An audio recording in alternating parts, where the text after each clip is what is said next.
అధికారులు తనకు రావాల్సిన బిల్లులు చెల్లించకపోవడంతో అప్పుల మీద అప్పులు అవుతున్నాడని కాంట్రాక్టర్ రుద్రాచారి వాపోయారు.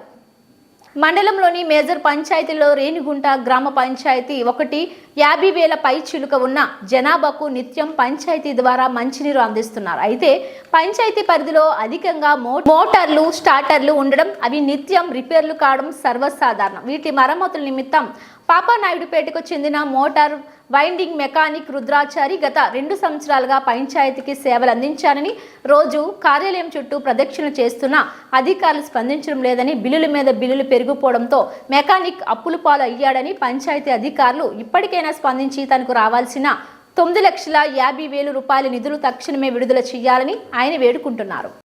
నేను పంచాయతీ వర్కులు చేసుకుంటా, మోటార్ రిపేర్ చేసుకుంటా బతుక్కుంటున్నాను. నా కుటుంబాన్ని సాక్కుంటా ఉన్నాను. ఇప్పుడు 2022 నుంచి రేణుగుంట పంచాయతీలో మోటార్లు రిపేర్లు చేసి లేపడము దించడము రిపేర్ చేసినాను. అప్పుడు డబ్బులు పంచాయతీలో డబ్బులు లేకుండా నువ్వు డబ్బులు పని చేయబ్బా, నీ డబ్బులు మీ ఆడికి బాబు మేము ఇస్తామని చెప్పి విజయభాస్కర్ రెడ్డి సర్పంచ్ గారు చెప్పి నా దగ్గర పనులు చేసుకున్నారు. కానీ డబ్బులు వచ్చిన తర్వాత సర్పంచ్ గారి దగ్గర ఉండి ఒక బిల్లు పెట్టించినాడు. మళ్ళీ రెండోసారి డబ్బులు వచ్చిన తర్వాత సర్పంచ్ పెట్టమంటుంటే కూడా అధికారులు పెట్టడం లేదు.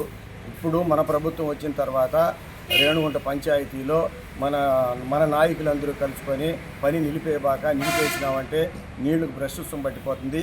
కాబట్టి మీరు నీళ్లు కావాలంటే నీ డబ్బులు పాత డబ్బులు కూడా రావాలంటే ఇప్పుడు కూడా నువ్వు పని చేసినావంటే నీ పాత డబ్బులు కూడా వస్తాయి, మేము తీసిస్తాము, మేము బాధ్యులని చెప్పి ఎంపీడీఓ నాయకులు అందరూ నన్ను కూర్చోబెట్టి మధ్యస్థం చేసి పని చేయించినారు.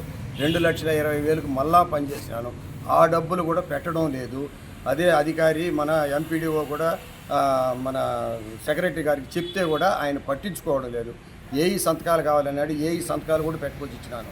అంతా మొత్తం టోటల్గా నాది 9,50,000 రూపాయల వరకు నిలిచిపోయినది.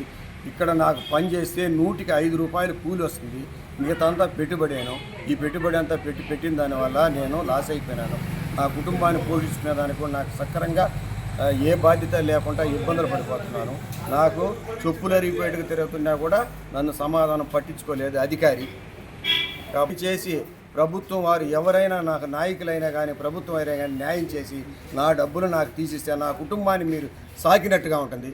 లేకపోతే మేము ఏదైనా సూసైడ్ చేసుకొని చచ్చిపోవాలని నిర్ణయం చేసుకునే కానీ ఈ అప్పుల వాళ్ళ దగ్గర నేను పడలేక